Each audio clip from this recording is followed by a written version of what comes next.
সুপ্রিয় শিক্ষার্থীরা, বর্তমানে তোমরা ইন্টারনেটে তোমাদের অন্য সকল বইয়ের ছকের সমাধান পেলেও হিন্দু ধর্মের সঠিক সমাধান পাচ্ছ না।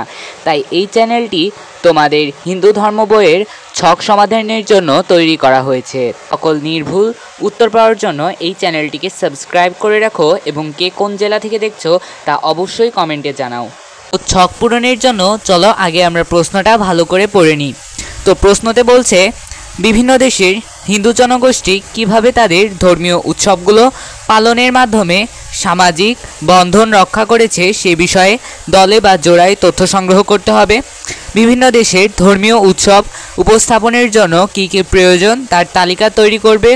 বিভিন্ন দেশের পোশাক পরিচ্ছেদে সজ্জিত হয়ে সেই দেশের পতাকা, মানচিত্র, প্রতীক ইত্যাদি অনুষঙ্গ সঙ্গে নিয়ে দলে বা জোড়ায় ভূমিকাভিনয়ের মাধ্যমে সেই দেশের ধর্মীয় উৎসবগুলো কিভাবে পালিত হয় তা উপস্থাপন করো।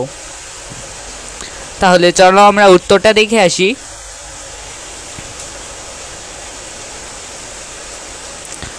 তো দেখো, আমার দূর সম্পর্কের এক মামা ইন্দোনেশিয়ায় থাকেন। প্রথমে আমরা এটা লিখেছি। তারপরে ইন্দোনেশিয়ার বিভিন্ন ধর্মীয় উৎসব পালিত হয়। প্রতিটি উৎসবের নিজস্ব আচার অনুষ্ঠান ও বিশেষত্ব রয়েছে। ইন্দোনেশিয়া প্রায় 17,000 দ্বীপ নিয়ে গঠিত। ইন্দোনেশিয়ার পতাকা লাল বীরত্ব ও সাহসিকতার প্রতীক ও সাদা পবিত্রতার প্রতীক। ইন্দোনেশিয়ায় নিয়েপি একটি বড় উৎসব।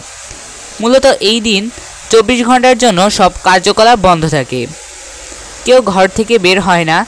এরকমই আরেকটি উৎসব গালুঙ্গান। এখানে বলা হয়েছে এটা গালুঙ্গান।